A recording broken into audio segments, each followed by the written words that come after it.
Hello, and welcome to episode 62 of the Compassion and Cucumbers podcast. I'm Christine. And I'm Sam. And today, this week, we're going to have something a little bit different for you because we have some kind of major things going on in our family this week. So, yeah, we do. My dad has been in the process of major surgery today. And so, we've been kind of hanging out by our phones, waiting for news, making sure everything is okay. And so, neither of us really had the brain to put an episode together this week. Yeah, we really didn't. We've been just kind of worrying about Sam's dad and just kind of focusing all of our energy on him. So yes, absolutely. Now, fortunately, from what we hear, it seems things have gone very well, and he is on the road to recovery. So that's great. Yes, that's fabulous, and a big relief for both of us. Absolutely. But, if you could send some good vibes my dad's way, that'd be super cool. Yeah.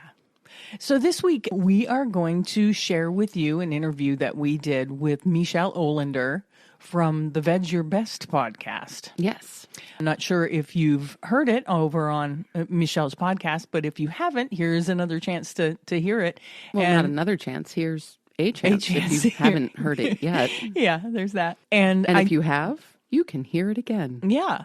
So I reached out to Michele and told her what was going on with us, and she was gracious enough to say, "Yeah, great, no problem. I will totally share that audio with you." And she reached out to her editor, Charlie Weinshank, and Charlie graciously shared the audio with me, less her introduction and all that jazz. So, yeah. So enjoy this interview. Maybe you'll learn a little bit more about us. Maybe. Yeah. So enjoy the interview, and we'll be back on the other side of it.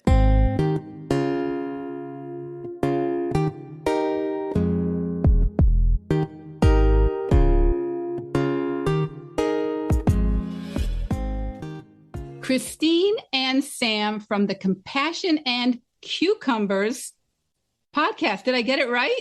You did. Absolutely sure did. Right. I keep wanting to say compassionate cucumbers. Oh, well, that works too. That wouldn't be bad.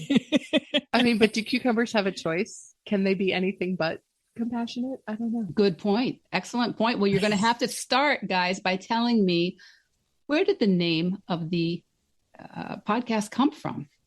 Okay, Sam, you want to go on this one, or? Sure. I think that was kind of my decision in an odd way. Because for me, veganism is first and foremost about compassion and empathy. And my favorite vegetable are cucumbers. So compassion and cucumbers seem to be a pretty good fit. And Christine just agreed with me and said, okay, we can do that. And off we went. Moving on. Yeah. That was quick. Yeah, no, I mean, I thought it was kind of a little whimsical, which kind of flows with our personalities a little bit. So, yeah, I mean, it sounded good to me. Well, you've made it work with the graphics that you guys designed for your website and for your social media. I mean, that is all Christine. Is it? Yeah. Yes, thank you, Christine. Fabulous. Really fabulous. I have a lot of fun with it. I'm a musician, and back in the day before digital streaming and all that other stuff, you had to make posters for your shows and a post on MySpace. Everybody needed to know what was going on with you on MySpace. And so I got some graphics experience, created my own website. That was back when everybody had to have their own website because there wasn't any kind of social media that people were really tuning into for stuff. So that's where I kind of got my design chops. I'm no professional by any means, but I do have fun with it. Well, they're great. They're great. So I hope everybody who's listening will take a look. We'll try to link a bunch of them when we make the show public. But the graphics are fun. They're really, really great. They are fun. Yeah, good. I'm glad you find them fun because that's what they're supposed to be. Yeah. And I'm going to want to ask you about the sign. I can't remember what you call it, but what you give the restaurants when you are thanking them for having some vegan options. Oh, so yeah. I'm going to try and remember to come around to that, because first I really would like to know a little bit, now that we know that it was Sam's idea for Compassion and Cucumbers, and we're having a bumper crop of cucumbers in my garden this summer. Awesome. Really, really great. I so think great. about you all the time because of that. So I'd like to hear a little bit. Who wants to go first? Tell me a little bit about who they are and how they came to a vegan lifestyle and how you guys got together. Go ahead, Chris. You can go first. Oh, okay. Well, it started, we watched the film, or I'm sorry, I watched the film, What the Health? And Sam was off, I think, on a recruiting trip or something. And after watching that, and I had been vegetarian in the past and gotten away from it. And after watching that film, I'm like, what are we doing? Like, what are we doing? We need to go vegan. This is ridiculous. I don't want to support, we're supposedly animal lovers, I don't want to support these industries and what they're doing to not only the animals, but our planet. And so when Sam came home from that trip, I said, I think we need to go vegan. You need to watch this film. And so we watched it together. I rewatched it with her, and she's like, yeah. And I think either that evening or the next morning, we cleaned out our refrigerator. I bid adieu to my beloved cheese, and that was it. We went vegan. Yeah.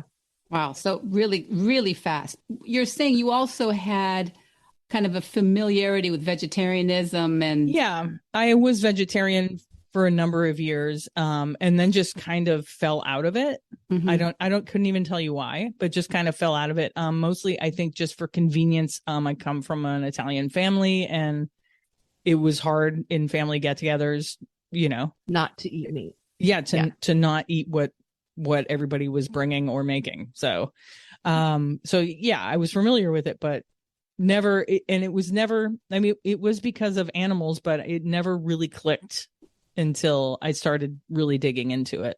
And so, Sam, you just went right along for the ride. I did. And the interesting thing is I have a pretty substantial history of eating disorders, which is not uncommon amongst dancers. And so during my teens and 20s, I really struggled with that.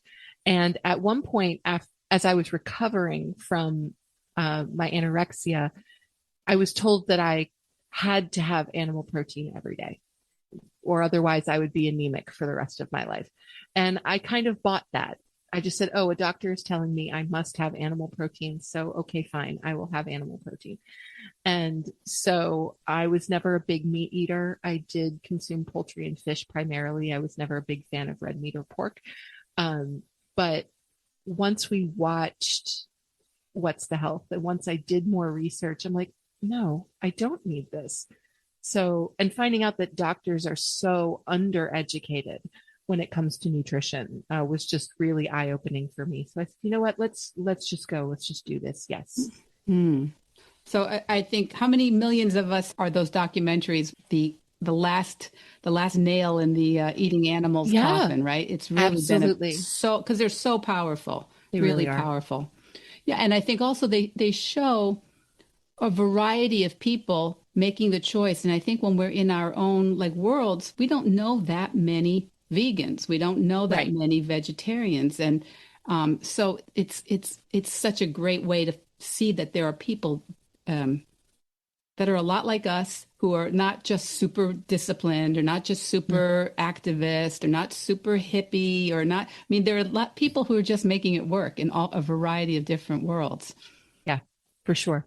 Yeah. Now, one of the things you said about having an eating disorder journey, Sam, some people will say you cannot be vegan if you've ever gone through this kind of an eating disorder, because that's restriction, and this is going to send you in that direction. Now, I don't have this experience, but I know a lot of people have felt that they didn't have their permission of family and therapists because of it. Have you had that situation? I haven't. And to be completely honest, my relationship with food has gotten so much better since we've gone vegan. It's rather amazing. I used to be kind of obsessive, even though I would not choose to starve myself or choose to binge and purge or any of that. I would be kind of obsessed with what I was eating, with tracking what I was eating, or with whatever my weight was at the time. And yeah, I don't have those patterns anymore. It's just like, I know that I am eating in a way that is good for my body, that is good for the planet, that does not harm anyone. And it seems like all of that has just settled. Mm. It's really quite amazing. And I think it's because I don't see veganism as being restrictive.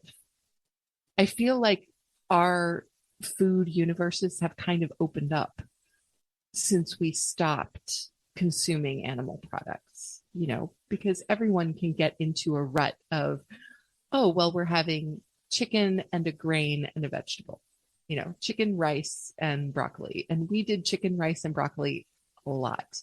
And it was just because it was simple, it was easy, it was available, you don't have to think about it. But now I feel like the way we are consuming food and the way we are making food has become so much more creative and so much more varied and interesting. Yeah. Even recently, somebody said, what do vegans eat? And I said, the question should be, it's simple. What do we not eat? We don't eat animals. We don't eat animals and any product that comes from them. Everything else is vegan. Everything else you eat in this world is vegan. All the vegetables, everything else is vegan. The only thing that's not vegan is meat. And anything Eggs, that's, dairy. meat, dairy, anything that comes from an animal, it's just that simple. I would rather that people would say, instead of what do you eat, just say, what can't you eat? Mm-hmm. And it's simpler.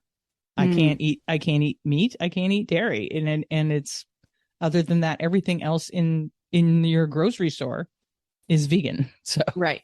Like my mother has this misconception that she has no idea how to cook for us because we're vegan. And I'm like, no, you absolutely do. It just leave out the meat, the eggs, the dairy. That's it. Everything else is fair game. Yeah, I think we've all gone through that. And I think also many of us, most of us, me, have been that person who was like, okay, what could I eat? Just, I have no idea. Even though I always ate vegetables and grains and all those things, always had extra vegetables at every meal. But I was like, well, how am I going to cook that? And I've proven that you really don't have to cook much. I love hearing you guys cook from the cookbooks that you all have, because I have dozens and dozens of cookbooks, and I don't think I've cooked from any of them. Yeah, well, that was kind of the impetus for making that resolution, was because we also own a ton of really great cookbooks, and I love, just reading cookbooks like you would read a book. And it's funny, I just heard an interview with Isa Chandra Moskowitz, and she was talking about how people generally make 2 recipes out of each of the cookbooks that they own and then never revisit them again. And I'm like, that's sad. So when we were doing a New Year's episode, I never make New Year's resolutions, but I thought it would be fun to make this resolution, and it would be a way to hold myself to it, to say, I'm going to try to make at least once a week a recipe out of one of the millions of cookbooks that I have. And so far, it's been a really fun ride, and it really inspires you. When you cook out of a cookbook, you get other people's techniques that are different from you, maybe an ingredient that you don't always use. And then, that stuff kind of gets incorporated in my everyday cooking, which is really cool. Yeah, I've loved following along with your resolution, because I always feel like I'm the person who is standing up for the people who go, but I don't cook. And I have cooked. I cooked plenty, but I haven't cooked a lot in the last few years. And I'm more of an assembler. Like, I know how to make the vegetables. I've got grains.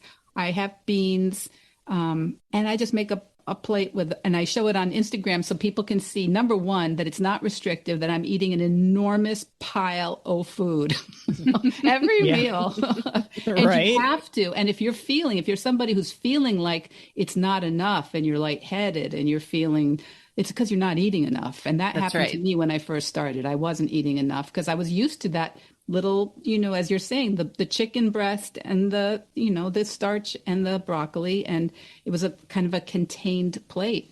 Right. And so now, so I love, but I'm enjoying vicariously. V is for vicarious. I'm enjoying hearing you go through not just the recipes, but how you in real life decide, well, I left that out because we don't have it, or it's not in season, or it wasn't ripe. The avocado, I think I heard one, the avocados weren't ready. Wasn't right. That's That's a common one.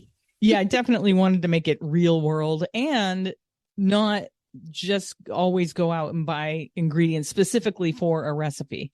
So I'll pick a recipe that is based on what I can find in our refrigerator and in our pantry. So that I'm not going out and buying things that we didn't already have or that we don't need or we might not use up. So that kind of dictates some of the recipes that I choose. But I love what you post on Instagram, and we do the same thing, and we just do it in bowls. You do it on a plate, we do it in a bowl. You just do what you're doing on a plate and put it in a bowl. Then you can call it a Buddha bowl. It's just, a grain, a vegetable, beans, whatever, and put it all in a bowl with maybe a little tamari or some kind of sauce or something. And there you go. Yeah. Our most common meal is a ginormous salad with every possible vegetable and then some kind of grain and some kind of bean and, just chickpeas and nuts and seeds for crunch and protein. And so we're not always going with anything complicated. Salad is kind of like the go-to. And I don't know if you know Dr. what's his name? Dr. Bolshevich. He's the gut health MD. He's a vegan or plant-based doctor, and he's a gastroenterologist. And he talks about challenging everyone to be eating 30 or more different ingredients a week, because most Americans eat 7 ingredients a week. Right. Wow. Really. and not even vegetables. I mean, not to mention vegetables. So he wants us to be really upping the variety of phytonutrients you're getting from all these different plant-based sources, because now we don't really believe in the protein combining is not as accurate as we maybe some of us grew up thinking. But we do want all those different little phytonutrients coming in. That's mystifying that most Americans only eat 7. I can't remember the number. I will tell you, but it's almost nothing. It's like French fries. It's like potatoes, ketchup. I believe that. Beef, chicken. Wow. Yeah. I believe that. It's the kind of the classic meat and potatoes kind of meal. Yeah, you would only be eating a few ingredients, an animal protein, a vegetable of some sort, and like you said, starch. potatoes or corn. And that was the typical Western diet. The problem is now it's loaded with all this processed stuff. I mean, not to mention the animal products. Just the amount of processed foods that are in our grocery stores, it's amazing to me. Yeah. This is a challenge for vegans and plant-based people too, right? A lot of processed things. Absolutely. And with the Veg Fests, I was actually saying on our way back from the last Veg Fest that I'm ready for this vegan junk food trend to end. We've tried a lot of vegan junk food. Chris. I mean, it's great, and I do think that it's a good way to get non-vegans to try vegan food, to make junk food or what looks like fast food kind of things, because I think it's easier and a little more accessible for non-vegans. But I'm ready to go to a Veg Fest and have somebody cooking up some really spectacular vegetable dishes. Give me a bowl of Brussels sprouts or something with a fantastic sauce and some almonds or give me some, because it just feels like, oh my gosh, so much of the vegan fast food is so heavy and doesn't feel super healthy to me, of course, because it's fast food, so I get why people are doing, because it is really accessible, but I'm kind of getting over the vegan fast food trend. But it just could be because we've just been to so many Veg Fests and whatnot. I could be burned out on it. Well, we're gonna talk about the Veg Fests, because I have not been to one. I did have tickets to one, then I couldn't go. The one in Rhode Island in Providence during the winter. Oh, okay. Nice. So I haven't been to one yet, and you guys make it seem fun. Oh, it's a blast. It's a real blast. And the community, it's kind of like, Sam and I are a gay married couple. And I'm sure we both had the experience when we were younger of maybe going to a meetup where there were a lot of gay people, right? Mm-hmm. So it's this same kind of thing. You feel like, you found your tribe when you go to a Veg Fest. there's all these vegans, and most of the people there are already vegan, if not super vegan curious. And so it just feels like you found your people. Yeah, it's a great energy. Yeah. It's really an incredible energy. So you don't have to explain yourself all the No, time. not at all. Nobody asks you where you get your protein. That's for sure. I mean, and sure, every now and again you come up against somebody who's a little cantankerous. Like at the Western New York Veg Festival, we had an older gentleman kind of looking at our table and the things that we had on offer. And one of our T-shirt designs is a cartoon cow on the front of a T-shirt, and the top of it says "Ditch Dairy." And so he's looking at it and he rolls his eyes and scowls and says, "What do they have against dairy?" And Yeah. But that's fine. Great that you're asking the question. If you really want to ask the question, I'll answer. Now, this gentleman didn't want the answer. He was just muttering under his breath, but still. But the vast majority of people who go to a veg fest are either vegan or vegan curious. And it's just amazing to have thousands of like-minded people in a shared space. Yeah, I'm actually wondering how many of them are actually vegan, or if a lot of the people there are just enjoying it. Like you might go to a Greek food festival or a Italian food festival, or and just because you enjoy and want to learn more about it. But I'm sure they're there with a certain openness, no matter what. Yeah, definitely. And just the idea, like I love the thought that maybe even the majority of people at a veg fest are just there because it's a fest and they want to try the food and they're not vegan. Great. That's more people that we can perhaps pull in and get interested in why we're all vegan. Because of course it's not just about great food. Great food is an awesome entry point, but that's not what it's about. So if they're willing to listen, to say, this is why we do this. It's not arbitrary. It's not just a random dietary choice. Here's the real reason behind it. That's, to me, is the best possible outcome. Yeah. And on that note, there were a few people at the Western New York Veg Fest who approached us that were not vegan or were attempting to be vegan and maybe having a difficult time with it. And it gave Sam an opportunity, because she recently became a mentor for vegan outreach, to give them information. Here's where you go. Ask if you want a mentor, if you need help with it. It's done on a geographical basis, and chances are I would be your mentor. So reach out to this website, fill in the form, and I'll get in touch with you, and you'll have somebody to help you, navigate the transition into veganism. So that made our day as far as Western New York Veg Fest was. Like seriously. And that was the end of the day. I thought the day had been pretty amazing up to that point. But then when we had two people just back to back within 15 minutes of each other come to us and say, I think it's time. I need to go vegan and I'm not sure how to do that, or I could use some help with that. And I was just like, oh, yes, this is fantastic. So that to me was just amazing. Now, granted, I haven't heard from either of them yet, but that's okay. Time, that's all right. Absolutely. Well, tell me about what that means to be a mentor. How did you tell me something about mentorship and how you get through that? Is it a program? Is it something that's organized? Well, there's an application process.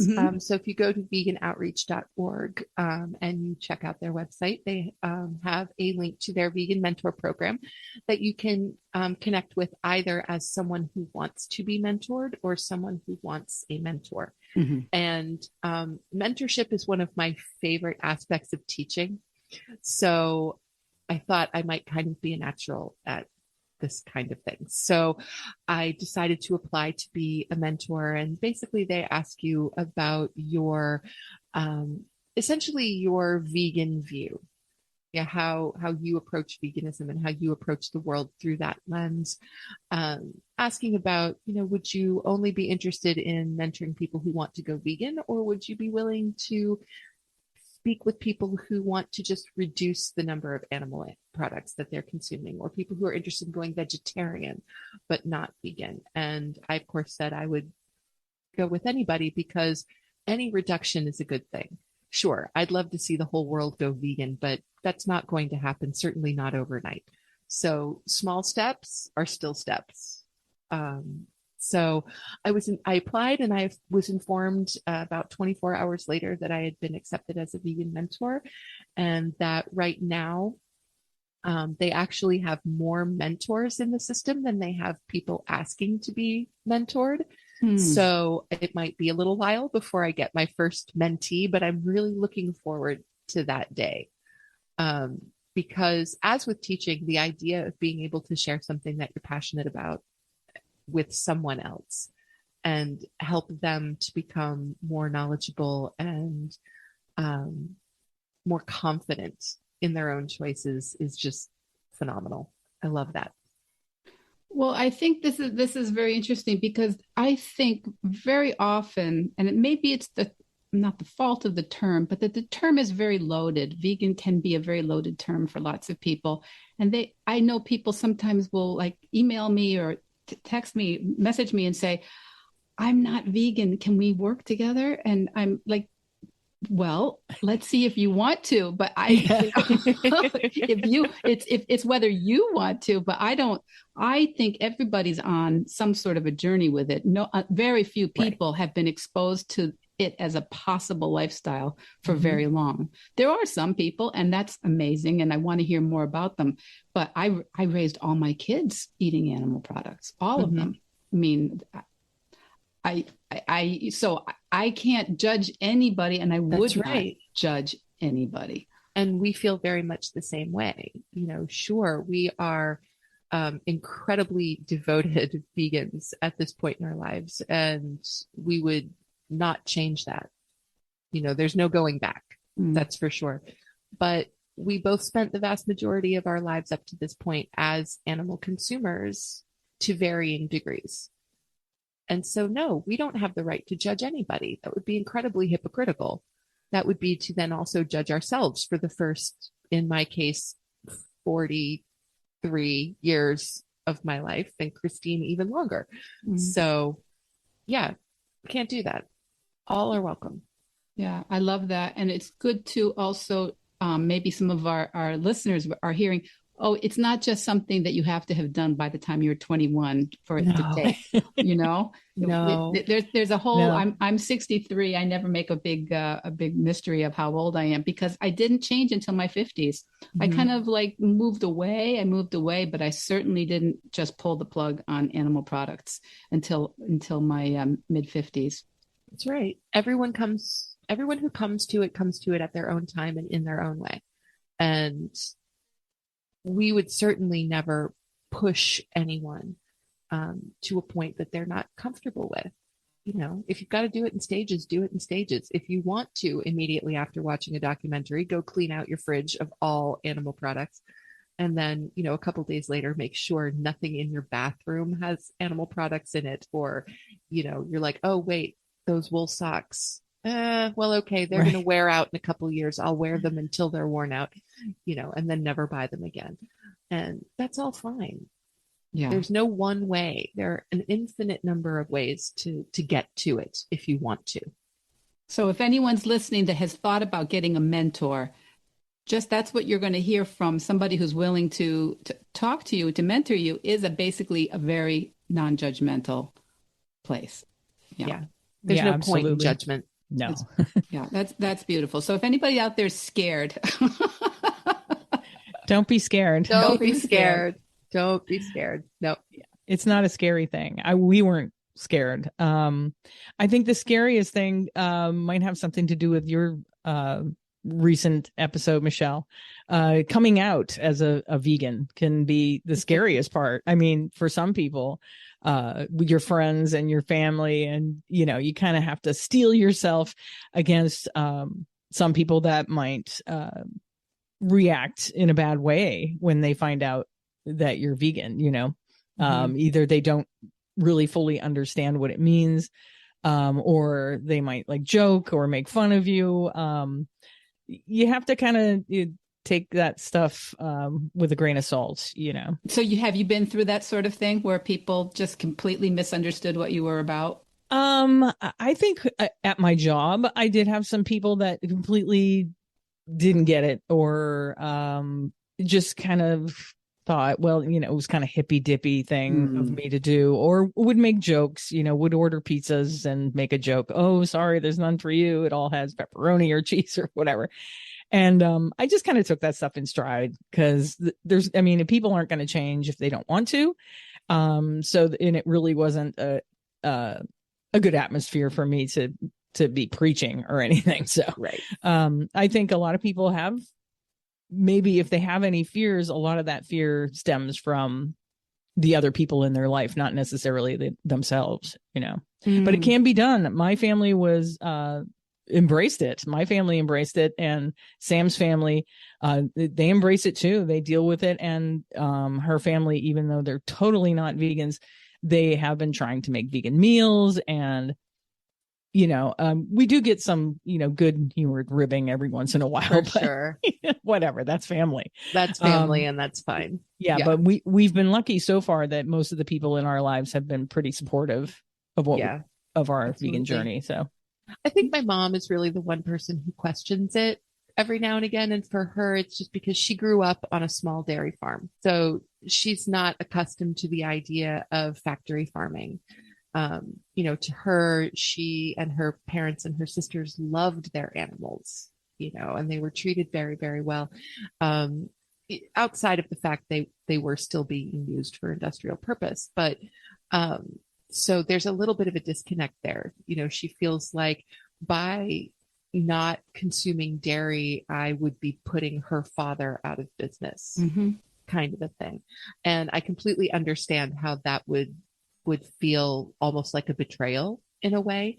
But the more she asks us about it, and this is true of all of our family, the more questions they ask and the more we're able to share with them, because we never get preachy. We don't start talking about veganism unless they lead us there.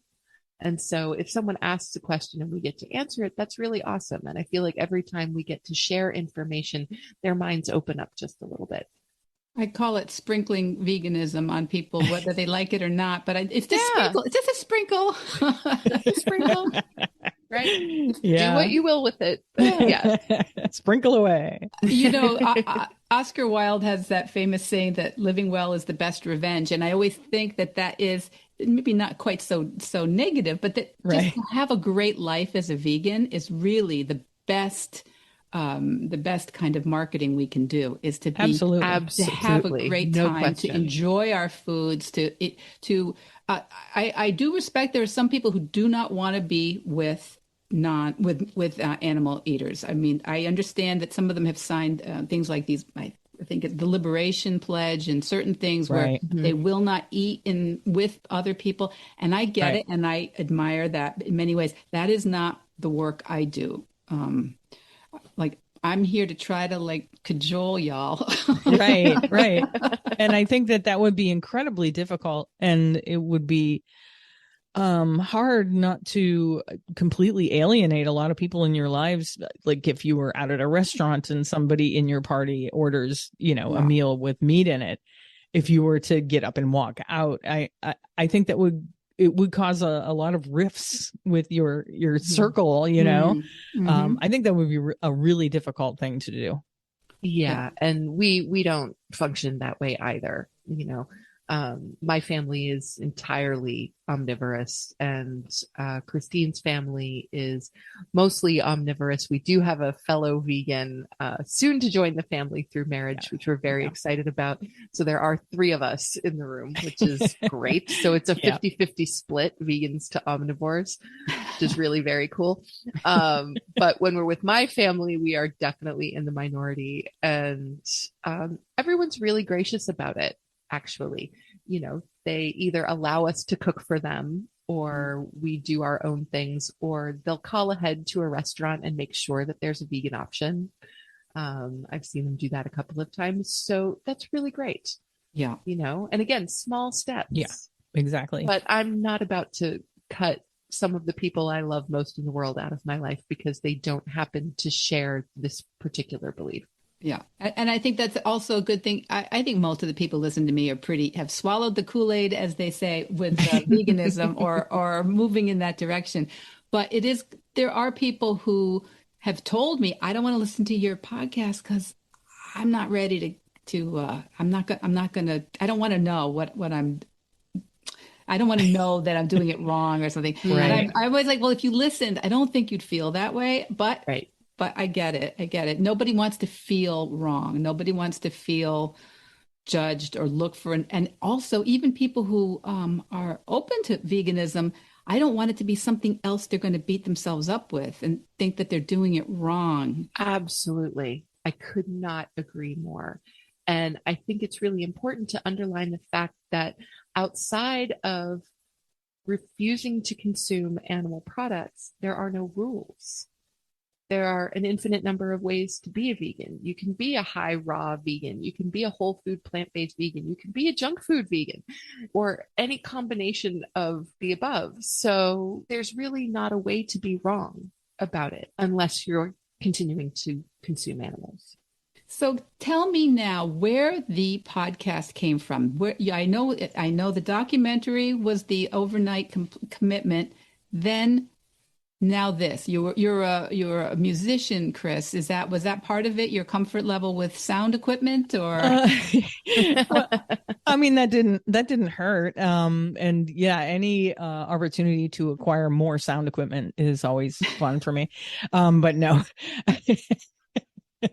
No, I mean, I think it was just we had been listening to a few podcasts.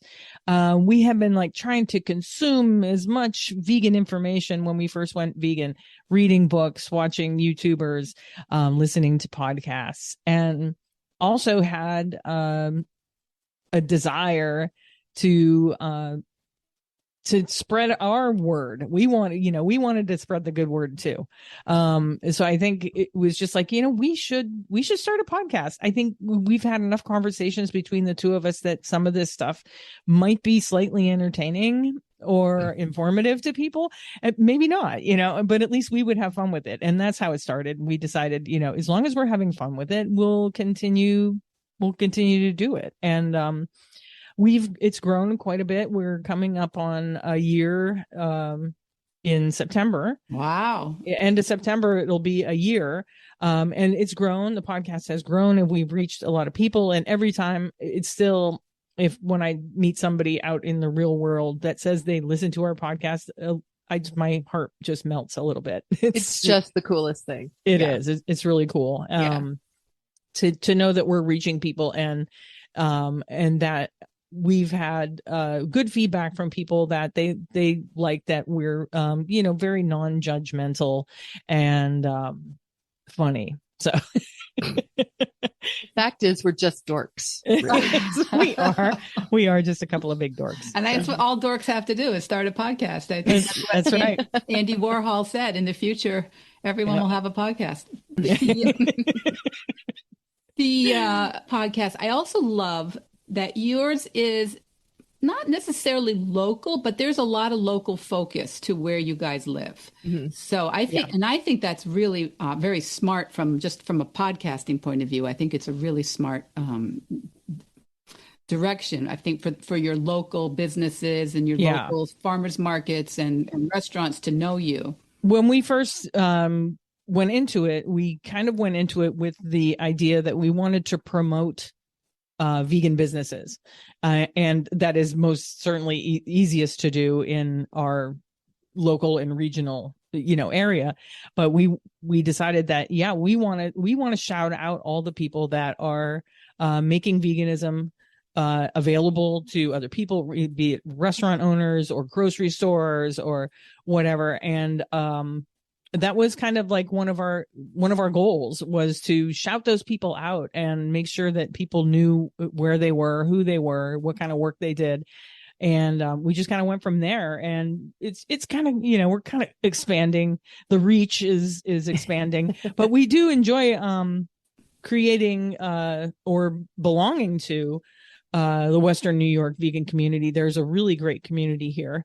Unfortunately, right where we live, there's no community at all. And we have been having some discussions recently about how, because we can't be the only ones. We just can't be the only ones here. You know, it's a college area. There has to be other people. We have to, so we've been kind of tossing around some ideas on how to develop the community here on an even more local level, you know. Yeah, how to bring the existing vegans out of the shadows, because we know there have to be more out there. We just don't know who they are. Right. So we're going to try to put together some vegan forward get-togethers or something where there's vegan food and just meet and greets. Just hey, how you doing? And sharing resources. There are very few businesses in town that have vegan options in terms of restaurants.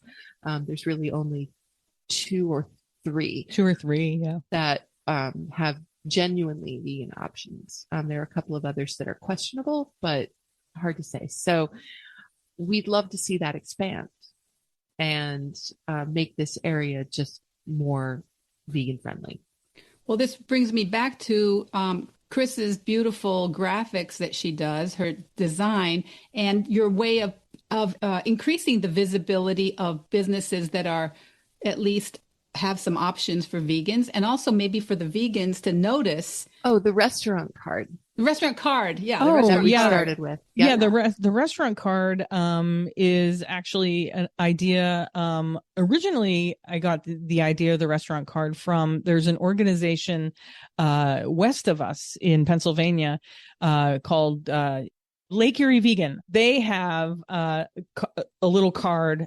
Not really a restaurant card, but they were doing a card that they were having people sponsor, and they were putting them in the windows of restaurants that offered a vegan option that says, you know, we have a vegan option, and their logo.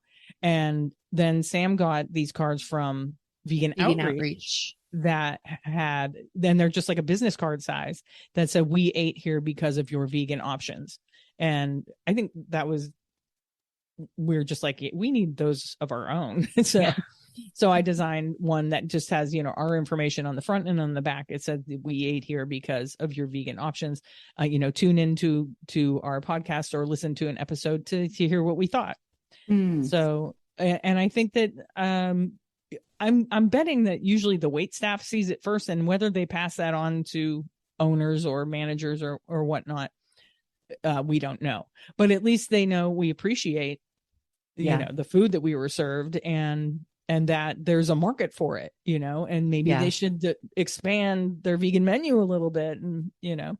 I think that's a fantastic idea. I hope everybody steals it in whatever region they're listening to in some way. I mean, I try to shout out in my social media people that have done an extra mile, but I think there's nothing like, if you're a visitor, to see it like in the window with all those kind of creme de la creme awards, whatever that they put, you know, in the windows. Perfect. Yeah, right next to their James Beard Award, there will be we have vegan options. Compassion and cucumbers. My other car is a courgette. Oh my God. Anytime when we were vending at the Western New York Veg Fest, anytime somebody giggled at that, I wanted to hug them. I'm like, oh, you think that's funny too? Because I thought it was hysterical. But, you know, courgette is not a word that people in the States use very often. So so it's it's a kind of a niche humor. It is. But I made those stickers purely for my own enjoyment. I love it. Whatever. I love it. Everybody look on the Compassion and Cucumber website for their sticker that says it's a zucchini, in case somebody doesn't know. The courgette is kind of the European English and European name for zucchini.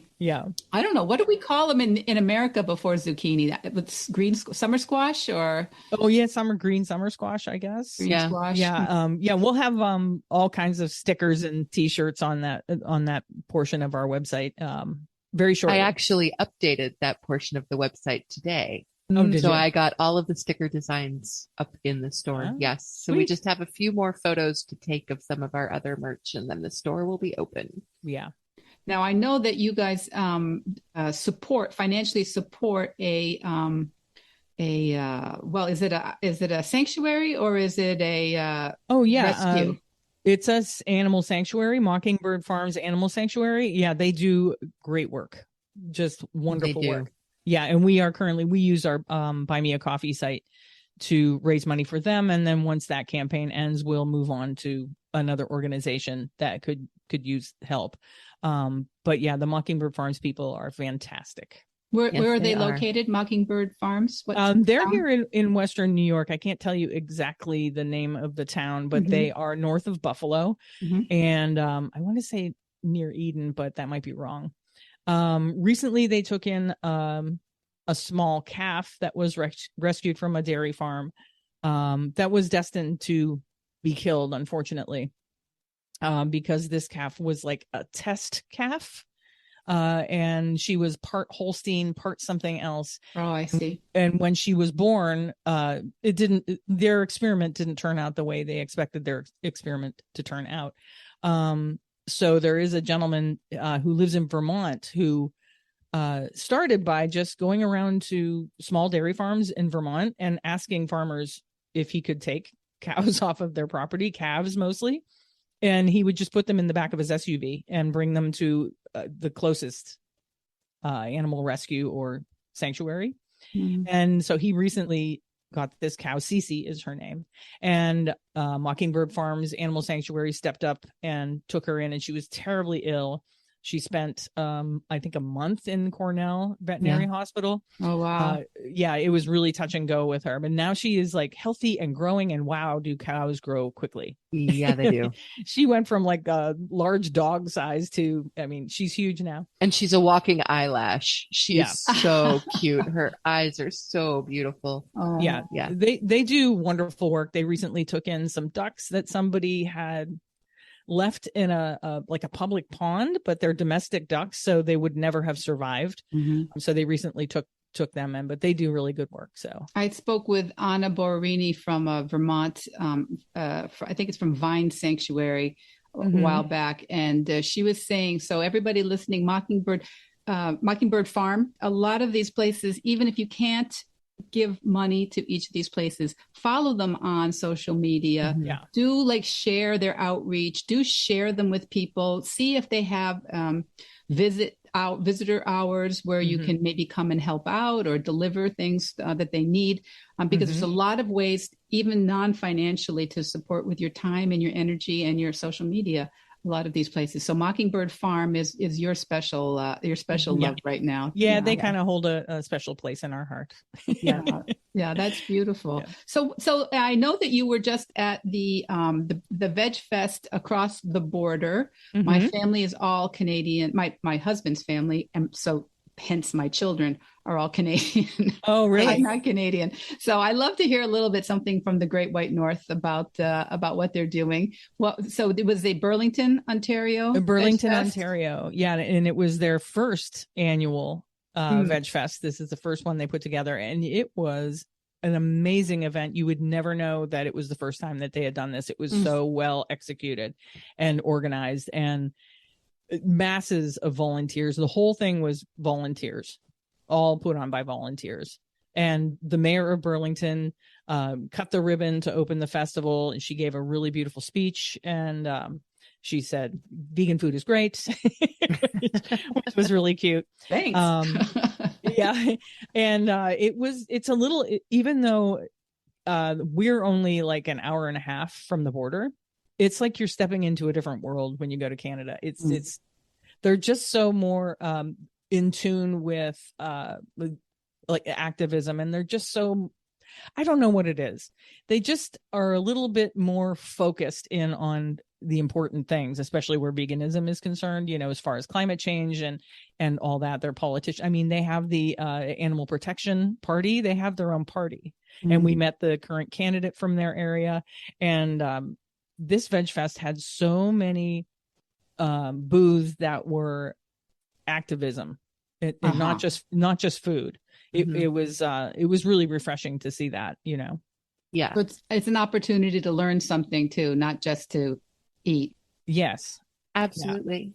Yeah. So there was a pretty sharp contrast between what we've seen at US Veg Fest so far and what we're seeing at Canadian Veg Fests. I mean, Vegan Dale Toronto aside, because that's almost all about the food, but the Burlington Veg Fest was so activist focused, far more so than Western New York.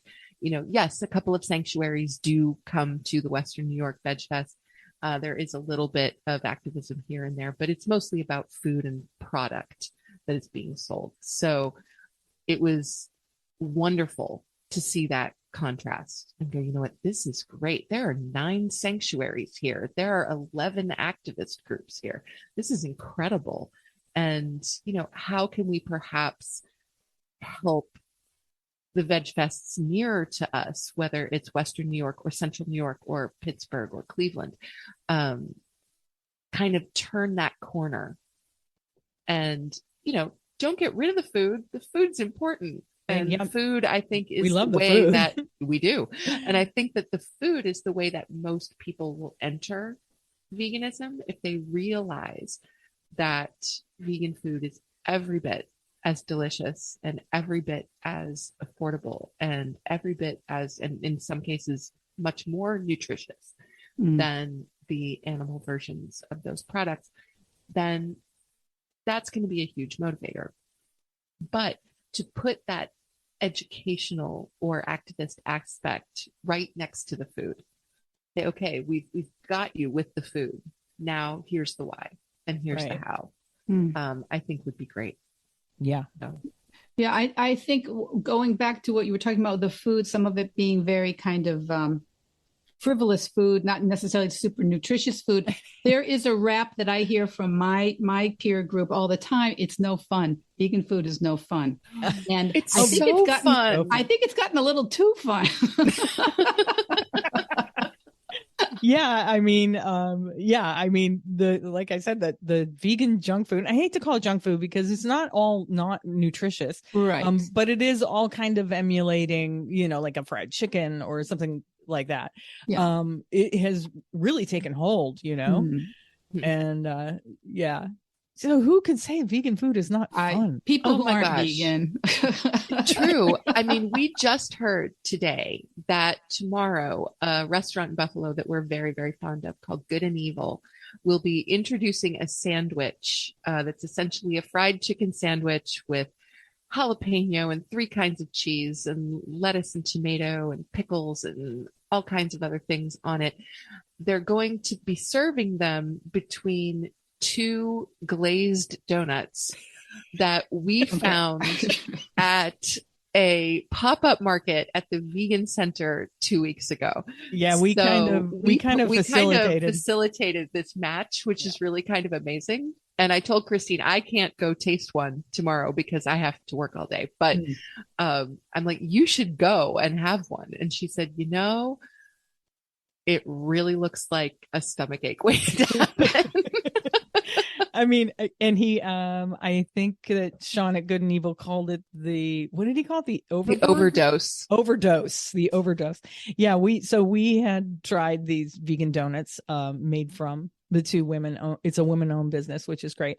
Radical Foods. Oh, and I heard about that on your show. Yeah. We met them at, like a pop-up market, and I happened to post a picture of their donuts, and Sean from Good and Evil Vegan Eats in Tonawanda, New York, said, "Oh, I could see putting, you know, one of my fried chicken, yeah, which is I think it might be a mushroom based, his fried chicken."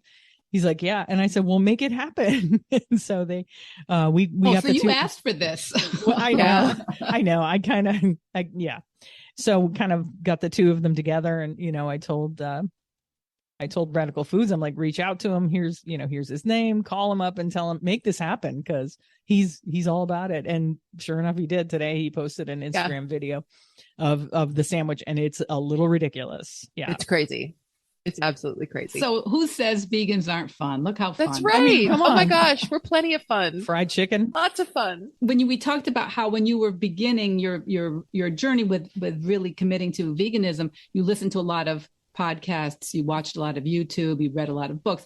This is something I totally suggest to like everybody on the way. Find the media I call it curating your feed, getting rid of some of the, maybe if you like to watch a lot of food cooking shows, get rid of the ones that are, the regular baking ones, look for some of the vegan ones, but find the people that are saying things the way you kind of want to imagine living that way. And I think you guys are really a very great example of that. We get a little glimpse of your home. We get a little glimpse of your life together, a little glimpse of like what you agree about, what you don't agree about, what's easy, what's not easy. So if it's very accessible because this is how people, I think, want to be able to see what's there, because being vegan for so many people is like, then what?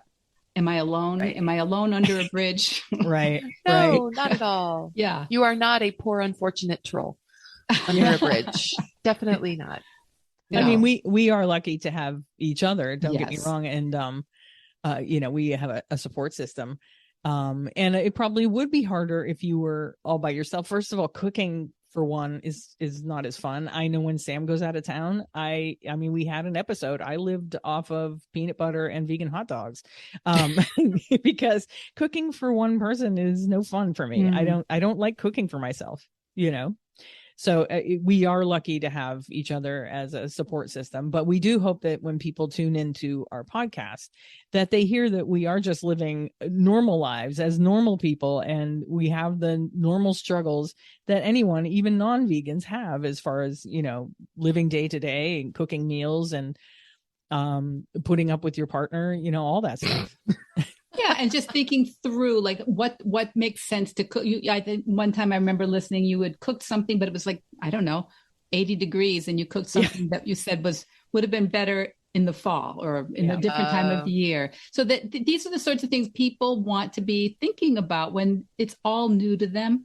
It's not really as new as they think, but it's good for them to hear people talking about those decision-making issues. Yeah, I always tell people, I mean, if people find it daunting to cook meals for themselves or their family, to cook vegan, think of all the meals that you cook that weren't vegan and veganize them. So much, and especially Mexican food and Italian food, so easy to veganize. And Asian food. Chinese.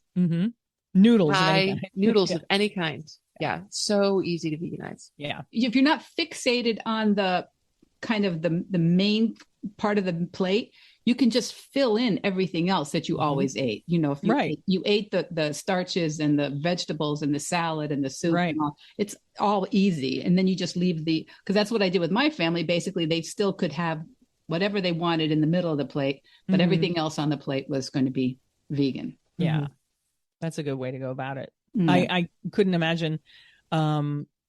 I think it would be really hard to have a family and be the only vegan in the family. That would be difficult. And cooking for, multiple people that have multiple ideas of what they want for dinner or whatever. I think that would be really difficult. I have heard stories about people who, they're vegan or their partner's not vegan, and, they have to cook separately and they have separate pots and pans. And it's, we're lucky that we're both on the same wavelength, where this is concerned. So, yeah, I think in the end, it's about deciding what you want to make a problem and what you're going to say is maybe not what you would choose, but it's not really a problem.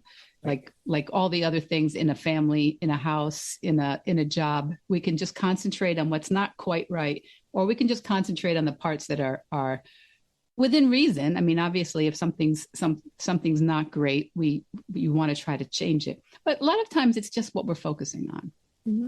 Oh, yeah, absolutely. So, what are you guys focusing on for the future of Compassion and Cucumbers? Oh, wow, that's a good question. Or are you just winging it day by day like I am? I mean, we do kind of wing it. There is a certain amount of winging it. Yeah. Especially now that it's summertime and there's so much going on. It's like every weekend is like, and I have to like constantly look at the calendar because I recently retired. I don't know, recently, it's been almost 2 years now. 2 years. Oh, And so ever since I retired, I have no concept of time. It's the weirdest thing. It's like, when is that again? And I keep having to look at it, and it will not, like, things will not stay in my brain. Dates and things that I have to do don't stay in my brain anymore, because my brain's like, you don't have to do anything. So I don't know where I'm going with that. So I know, like, in the near future, we have the Pittsburgh Veg Fest coming up next weekend. And then after that, we have the Syracuse Veg Fest in October. And then we were scheduled to go to the Toronto Veg Fest, but it has since been canceled. Yeah. Oh, yeah. Why is So that? we'll be spending a weekend just exploring Toronto. Instead. Yeah, You're still going to Toronto. Okay. Well, yes, because they canceled after we made non-refundable hotel reservations. So we're going to Toronto anyway, which is never a problem. It's just fine, because Toronto has like 120 vegan restaurants. So like all vegan restaurants. Yeah. So we love Toronto. We're not disappointed in having an opportunity to go to Toronto, but it is kind of sad that Veg Fest was canceled. I'm not exactly even sure why. I think the venue pulled out on them or something. So. Oh, really? Yeah.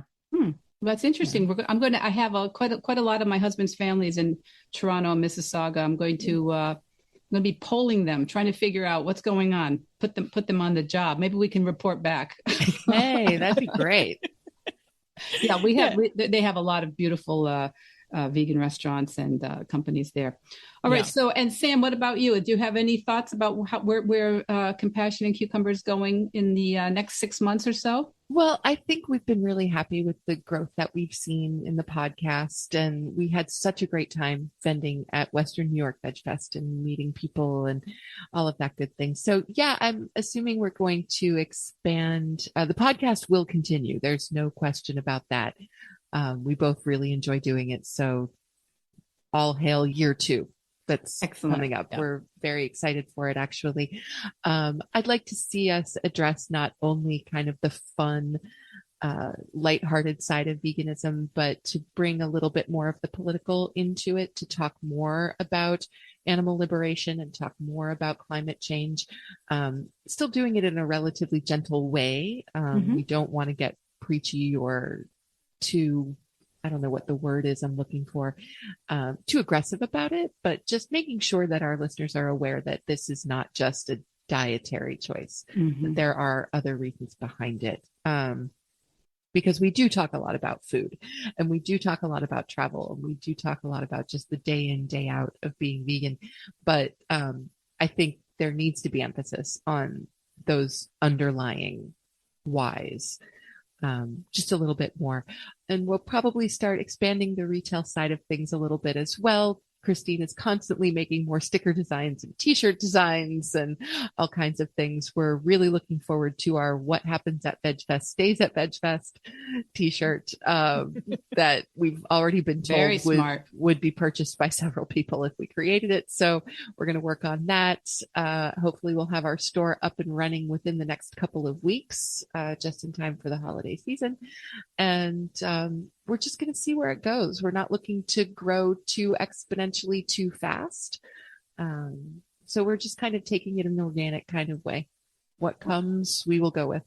Yeah, we definitely want our growth to be organic. You can go on social media and get 50,000 followers, but if those 50,000 followers aren't engaging with you or listening to your show or even like remotely interested in what you're doing, then it's not worth anything. So slow and steady wins the race, I guess. Absolutely. That's marvelous. And I think that your graphics also would be so suitable. Because I see everything. Now that I have 3 grandchildren and 1 on the way, I see everything in terms of like buying things for kids. And so stories or stickers or like, what do they call those? Like they're removable sticker books.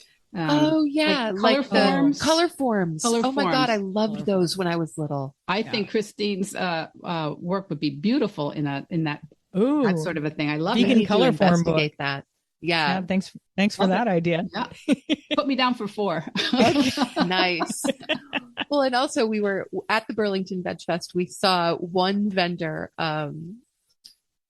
selling baby clothes with vegan messages on them that were just absolutely adorable, and kid-sized t-shirts. I had one young girl come up to us at Western New York Veg Fest, and she just apparently loves cucumbers, and so wanted one of our t-shirts, but we didn't have a size for her. So we're working on getting a size that's appropriate for her and getting that to her soon. But But So yeah, you have your work cut out for you. yeah, we do, but it's really fun work. I agree. I think we're having a blast with it. I agree. This is such a great community, and some people are saying to me, I mean, why are you featuring people, podcasters? I mean, isn't that competition? I'm like, No, maybe I don't think so, but No. I'm happy. There can't be enough of us. The way I look at it. Yeah. I completely agree. Sad that there's room for all of us, and we all fill a different niche. We all speak to a different listener, and I think it's important for us to have a community of like-minded podcasters. I think it's great that people support each other in what we're doing, because there's enough room for everybody. Yeah, it really is. There's not one way to do this, right? There's really not. And it's like at the Western New York Veg Fest, there were, let's say, 20 competing, in quotes, restaurants. Yeah, they're all in relatively a similar location, and they're all competing for the same customers, but they're there helping each other out and talking each other up. And it's just, I love that sense of community and that sense of there is room for all of us, because there is. And so I figure the more people we can promote, the more people we can help, the better off we are. Yeah, I agree. That's why you guys are here, because I really wanted to have you on the pod very much, because I love the work you're doing. And I'm really glad if anybody who listens to Veg Your Best has not listened to Compassion and Cucumbers, there you go. Get out there, hit subscribe, listen, and leave a 5-star rating, maybe. Right? Yeah. Thank Christine you, Michele. in particular loves those 5 stars. Michele got the memo. Always on the asking for the 5 stars. You don't ask, you don't get, right? That's right. I mean, it never hurts to ask. Thank you, guys. Thank you, Sam. Thank you, Chris. Thank you very much. Thank you. And we'll be linking to everything in our social media to remind everybody how to find you. Thank you so much. Thank you so much, Michele. We were really excited to do this, and it's been a pleasure. Yes, this is great. We'll have to return the favor very soon. Love it. Love it. So that was our interview. I hope you enjoyed it. Yeah, I hope you enjoyed it. And like I said at the beginning, I hope maybe you learned something about us that you didn't know. Maybe. Yeah, it was a really fun interview. We had a good time with it. We did. We had a really good time talking with Michele. Yeah, we could have talked forever. Oh, easily. Yeah. Yeah. Yeah, she's very easy to talk to. She really is. And if you're looking for another really great vegan podcast, definitely seek out her podcast. It's Veg Your Best, VEDGE, Your Best. Yep. And she is a vegan life coach. Indeed. Yeah, so she is a life coach, but she also helps people become vegan, to maintain their veganism. And she just has a really great philosophy. I love her podcast. Yeah, I do too. And the work she does is awesome. Yeah.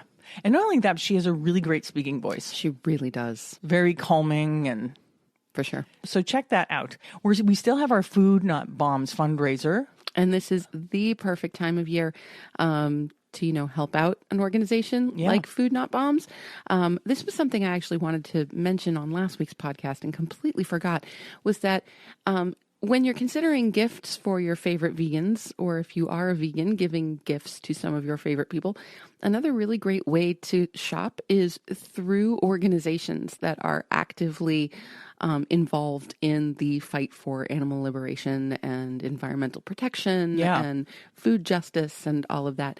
So you'll find that most organizations have a shop on their website where they've got t-shirts and stickers and buttons and outerwear and hats and scarves and all kinds of wonderful things. Yeah. So if there's a particular organization that you're fond of, if there's a particular organization your favorite vegan is fond of, go to, their website and check out their store. And, I can think of a few off the top of my head immediately. Obviously there are places like Farm Sanctuary and PETA and Animal Justice Project and Animal Equity and all kinds of just name it.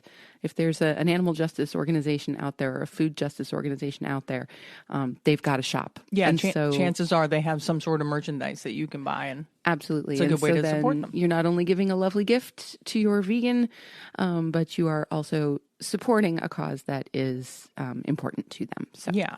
There you go. Yeah. So our Food Not Bombs fundraiser is at our Buy Me a Coffee site. That's at buymeacoffee.com/cucumbers. Sure is. Yeah. And that goes to Food Not Bombs, the Buffalo chapter, and they provide meals for vegan meals for people with food insecurities in the Buffalo area. Yes. There's another organization we'd like to shout out and make you aware of in the Buffalo area. It's called Hoodies for the Homeless, and they're collecting gently used hoodies, sweatshirts, warm clothing of any kind, and you can drop those warm clothes off at Wellness in the Village in Alden, New York, if you have any clothes that you can give to that cause. Yeah, great cause. Yep, we recommend it. Absolutely. Hey, you can join our Patreon. Become a patron at our Patreon site. And we have 3 different levels of support, and each one comes with its own fancy schmancy bonuses. Really? The bonuses are fancy schmancy? They're schmancy? fancy schmancy. No kidding. Yeah, you can get some merch, and any money that we earn through our Patreon goes to improve the show so we can bring the show to more great people like you. Absolutely. Leave a review on your podcast app if it allows. Leave us a review and 5 stars. I love 5 stars. She does. Please do that. That was eloquent. That was super eloquent. Share the show with a friend or a family member if you think they'd enjoy it or if we're a good fit for them. And share our social media stuff. The best thing you can do for any creator, and the easiest thing you can do that costs you nothing for any creator, like and share, is to like and share their stuff on socials, because the terrible algorithm, we're always fighting the algorithm. Remember the days when you used to be able to post something on one of the social media sites and it was all chronological. Well, those days are gone. We now have to fight the algorithm. So yeah, please share and comment and like if you like our posts, like them. And you don't have to like disingenuously. If you don't like the post, don't like it. No, we don't want you just randomly liking it. No. Let's see, what else? There's no cookbook this week. I'm sorry. And we'll come back next week with a new recipe. Yep. You can still get last week's cookbook, Easy Plant-Based Cooking for 2. There you go. That is still, you can still get that. The link will be in the show notes, and it's always on our Instagram bio. Join the Agriculture Fairness Alliance's Vegan Voter Hub, and please give to them if you can. Yes. Very important that we have all of us vegan voters be able to be counted in one place. So That's the place to go. And we'll be at the Vegan Center Holiday Pop-Up Market on December 17th. We sure will. Looking forward to it. Yep. Sam's going to have all kinds of great new oh my gosh, knit scarves. I've been going crazy on the scarves the last couple of weeks. She has been kind of a mad knitter. And there's just some beautiful stuff. So if you're looking for a good gift, let me tell you, I got some scarves for you. Yeah. And that's at the Vegan Center in Tonawanda. That's it for the housekeeping. I just want to thank again Michele Olender for allowing us to share the interview, and to Charlie Weinshank, her editor, for working out all the technical stuff for us. And I guess that's it. We'll wrap it up, and we'll see you all next Tuesday. Thank you so much for listening. And have a wonderful Thanksgiving holiday. That's right. Happy Thanksgiving. Yes. We love you. We do. Have a great week, everyone. Bye-bye.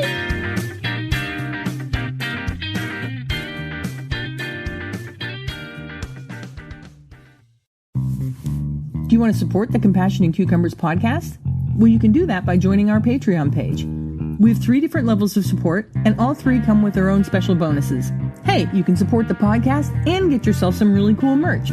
All the links and deets are in the show notes. We'll catch you next week on the next episode of Compassion and Cucumbers.